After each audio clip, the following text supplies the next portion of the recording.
Fala aí, Dev, tudo bem com você? Seja novamente muito bem-vindo a mais uma aula do nosso curso. Meu nome é Valdir César e nesta aula nós vamos arregaçar as mangas e botar a mão no código com força. Vamos lá então. Abrir aqui meu IntelliJ. Primeiro passo a ser realizado é iniciar um repositório Git aqui para o nosso projeto. Então deixa eu fechar aqui essa informaçãozinha que ele subiu, vou clicar em terminal e aqui nós vamos configurar. O que eu vou fazer? Eu vou digitar git init para ele iniciar aqui o repositório Git para mim, beleza? Vou dar um clear para limpar aqui minha telinha.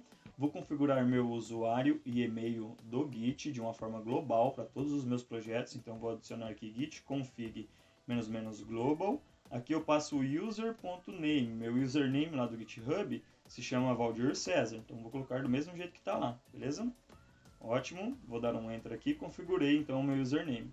Agora eu vou configurar o meu e-mail. O e-mail é o mesmo que está lá no GitHub também. Então o comando é basicamente o mesmo, né? Git config --global user.email e aqui eu coloco valdircesar312@gmail.com. Beleza, configurei então aqui de uma forma global meu username e o meu e-mail, tá bem? Vou dar um clear aqui, beleza? Então agora a gente tem um repositório Git iniciado para esse nosso projeto. Se eu der aqui um Git status, você vai ver que está tudo vermelhinho. Por quê? São arquivos que eu criei ou modifiquei, mas que eu não adicionei um commit ainda para eles, tá bem? Então a gente pode fazer esse commit já, commit inicial, só que eu não vou fazer utilizando o terminal aqui não. Estou utilizando o IntelliJ. O IntelliJ é uma ferramenta bem completa, traz aqui facilidades para a gente. Eu vou clicar aqui em commit, nessa guia aqui lateral esquerda, tá vendo? E se eu expandir aqui, tem todos os arquivos que foram adicionados na criação do projeto. Então eu vou selecionar todos e aqui eu vou colocar projeto iniciado, né? A gente iniciou o projeto apenas, beleza? Então clico em commit aqui, ele vai fazer uma análise do código, verificar se tem alguma coisa que poderíamos melhorar. Feito isso, passou na análise, ele já apresenta a mensagem que 10 arquivos foram commitados, foram adicionados ao commit, beleza? Então, maravilha, agora não temos mais nenhum arquivo aqui, posso voltar ao projeto. E agora a gente começa a fazer outras coisas aí. Qual é o próximo passo? Olha, a gente vai criar uma API REST. A gente precisa ter pelo menos uma entidade aqui, para persistir no banco, fazer tudo CRUD.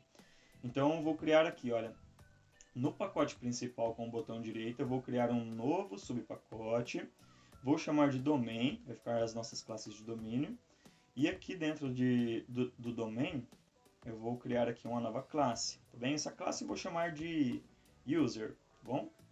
Ao usuário. Aí ele pergunta, olha, você criou um novo arquivo aqui, você já quer adicionar esse arquivo ao Git? Eu vou clicar que sim, adicione para mim, beleza? Então, maravilha, vamos lá. Quais os atributos que essa nossa classe ela pode ter? Eu não vou criar muitos atributos, porque se você fez o curso anterior que eu deixei disponível para você, você já tem uma noção aí básica do ecossistema Spring Boot, e você já tem a noção de como funciona a arquitetura do nosso projeto. Então, você pode posteriormente implementar novas funcionalidades e ir um pouco mais a fundo, tá bem? Mas aqui como o foco desse curso é testes de cobertura, testes unitários utilizando aí o Mockito e o JUnit 5, então vou colocar poucos atributos porque o enfoque vai ser testes, beleza? Então vamos lá. Primeiro passo, eu vou criar aqui um ID para ele, Private Integer ID. Aí ele vai ter um nome, então Private String Name. Vou criar aqui também um e-mail e uma senha, para não ficar muito vazio também, né? Então vou colocar aqui e-mail e aqui embaixo password. Maravilha? Beleza. Comumente a gente iria criar aqui o construtor sem parâmetros, o construtor com parâmetros, aqueles métodos acessores e modificadores. Note só, vou mostrar aqui para vocês como ficaria. Então vou adicionar o construtor. Adicionei o construtor da superclasse, né? Construtor sem parâmetros. Vou adicionar aqui o construtor com os parâmetros, com todos os parâmetros. Vou adicionar aqui também os métodos acessores e modificadores, os getters e setters de todos os parâmetros, beleza? E também nós precisamos do hashcode equals para a gente poder fazer a verificação de um objeto no nosso banco lá pelo valor dele, não pelo valor em memória, tá bem? Então a gente clica em next aqui, next, finish, e ele gera para mim o hashcode equals. E olha só, a gente já gerou aqui a mais na nossa classe 60 linhas aproximadamente, tá vendo? Ó, já está com 67 linhas. Então ele vai ficando muito poluído. Se eu tivesse uma classe com mais atributos, iria ficar mais grande essa classe ainda. E a gente consegue eliminar todo esse código boilerplate utilizando o Lombok. No início do nosso curso, a gente adicionou a dependência do Lombok e agora a gente vai aprender a utilizá-la, perfeito? Então vamos fazer o seguinte, vamos apagar todo esse código boilerplate aqui, show? E a gente vai ficar só com isso aqui mesmo. Primeiro passo aqui é informar que essa classe ela é uma entidade, eu quero que seja criada uma tabela para ela lá no meu banco. Eu posso passar aqui um name para ela também, o pessoal geralmente coloca assim, tbuser, por exemplo. Eu vou deixar aqui sem nada, porque daí ele vai criar uma tabela chamada user apenas. Aí ele está reclamando, né, porque se é uma entidade você precisa ter uma chave primária para ela lá no seu banco. Eu vou colocar a anotação ID. Essas anotações são anotações que a gente já viu no curso anterior, no curso introdutório, tá bem? É um cursinho de 1h30 para você ter uma introdução ao Spring Boot. E agora a gente vai ver conceitos um pouco mais avançados. Então é extremamente importante que você faça esse curso anterior para você ter uma noção básica, para você conseguir dar continuidade aqui. Senão vai ficar difícil para você dar continuidade, beleza? Então vamos lá. Aqui eu vou colocar o generated value, né? O valor de geração, né? Que vai ser um strategy generation type, identity, informando aqui que é o banco de dados que vai gerar esse ID para a gente de forma automática, vai ficar sob responsabilidade dele, tá bem? Então aqui no e-mail eu vou colocar a anotação column e vou informar que essa coluna ela é única lá no meu banco, tá bem? Então vou colocar unique true, ou seja, não podem existir dois usuários com o mesmo e-mail, porque se eu tentar criar um segundo usuário com o mesmo e-mail, ele vai lançar uma exceção a nível de banco pra gente e a gente tem que tratar isso depois, tá bem? Mas a gente vai entrar nessa questão de tratamento de exceções posteriormente, certo? Então vamos lá. Note que os atributos eles estão escuros porque está falando, olha, esse atributo aqui ele nunca foi acessado, não se faz necessário esse atributo, se você quiser você pode deletar. O IntelliJ que mostra isso pra gente. Eu vou fazer assim, olha, eu vou colocar uma anotação em cima da minha classe getter e aqui eu estou gerando os métodos acessórios de todos os meus atributos, tá vendo? Se eu colocar em cima da classe, ele vai gerar um método getter para todos os atributos daquela classe. Eu posso colocar especificamente também em cima de apenas um atributo, se eu quiser. Por exemplo, olha, eu quero gerar o getter só do meu name, então eu posso colocar aqui getter também. E ele gera um método acessor do meu atributo name, beleza? Mas eu quero deixar aquele padrãozão lá, né? Vou deixar em cima da classe aqui para ele gerar para todos os nossos atributos. E eu vou colocar aqui também o método setter, né? A gente precisa dos métodos modificadores desses nossos atributos, beleza? Mas e o construtor com e sem parâmetros? A gente tem também uma anotação aqui do Lombok, AllArgsConstructor e NoArgsConstructor. A gente tem uma anotação aqui também que é equals and hashcode. Deixa eu colocar aqui, equals and hashcode, tá vendo? Ele gera o hashcode e o equals, porém, o que acontece? Ele vai gerar o hashcode equals fazendo a comparação de todos esses atributos. Se você tem uma classe muito grande, com muitos atributos, ele vai tentar comparar o valor de todos aqueles atributos e isso não vai deixar a sua API muito performática, vai ficar um pouquinho mais lento, tá bem? No nosso caso são apenas 4 atributos, então acredito que não vai ter aí uma grande perda de performance, tá bom? A gente poderia aqui, olha, por exemplo, adicionar também o toString. A gente tem aqui o toString. Aí, pô, Valdir, mas olha o tanto de anotação que a gente está adicionando aqui. Eu posso fazer o seguinte, eu posso apagar esse getter setter, posso apagar o equals e hashcode e o toString.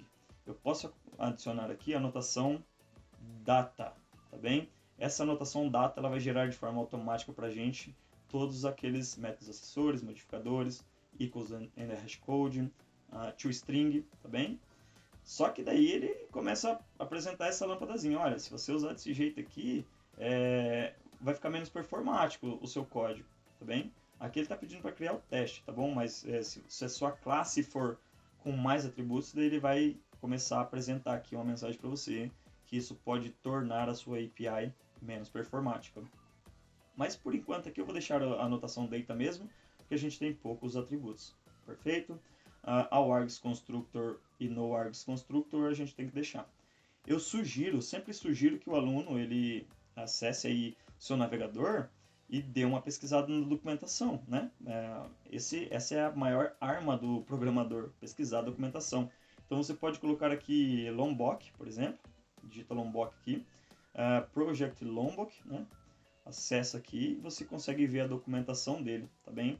Então aqui ó, tem a comunidade, as features, aí você pode fazer também uma doação para o projeto, tá bem? Que ele é um projeto de código aberto, né? Que tem um projeto de instalação. Aí você procura a documentação dele, tá bem? Por exemplo, se eu colocar aqui, olha, direto no Google mesmo, a anotação @data, ele já vai aparecer aqui para mim. Deixa eu ver aqui, data, vamos colocar Lombok aqui, ó. Já apareceu ali Lombok. Ele vai falar um pouco do que essa anotação @data ela fornece para você, tá vendo? Você pode traduzir aqui para o português se você não tiver um conhecimento de inglês. Ele vai falar, olha, ele já gera aqui para você o toString, o equals and hashcode, o getter, setter e o required args constructors, beleza? Enfim, pessoal, sugiro que vocês deem uma lida a mais aí na documentação para ficar um pouco mais claro para vocês. Vamos voltar aqui para o código então. E agora a gente já tem a nossa classe de usuário criada. Como eu sei se realmente está funcionando essas anotações? Eu posso vir aqui ó, na minha classe principal API Application e criar aqui uma instância de user. Então vou criar aqui user, vou chamar de user mesmo, recebe um new user. Vamos ver se o args constructor está funcionando. Vou passar aqui um parâmetro para o ID, um parâmetro para o nome, vou passar um parâmetro para o e-mail, vou colocar e-mail@mail.com e vou passar um parâmetro para a senha. Olha lá, ele já identificou aqui para mim os meus atributos, tá vendo? Ó, ID, name, e-mail, password. Então, está funcionando aquela anotação, a anotação args constructor, beleza? Beleza, pessoal, acho que por enquanto é isso mesmo que a gente deveria saber aqui do Lombok.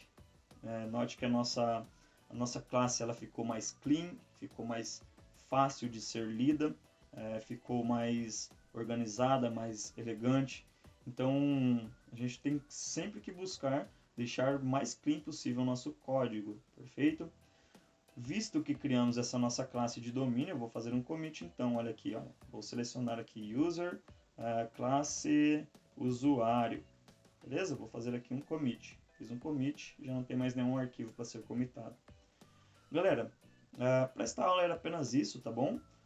Na próxima aula a gente vai ver outras coisas, vai começar a criar aqui os repositórios, serviços, para a gente poder começar logo a mexer com os testes, né? O que nos interessa mesmo é os testes, mas a gente ainda vai aprender algumas coisas novas, bem legais também, como por exemplo utilizar o Model Mapper para a gente eliminar aquele código boilerplate do padrão DTO, coisas bem interessantes, vocês vão ver, beleza? Espero que vocês tenham gostado dessa aula, eu aguardo vocês para a próxima aula, um forte abraço, até mais.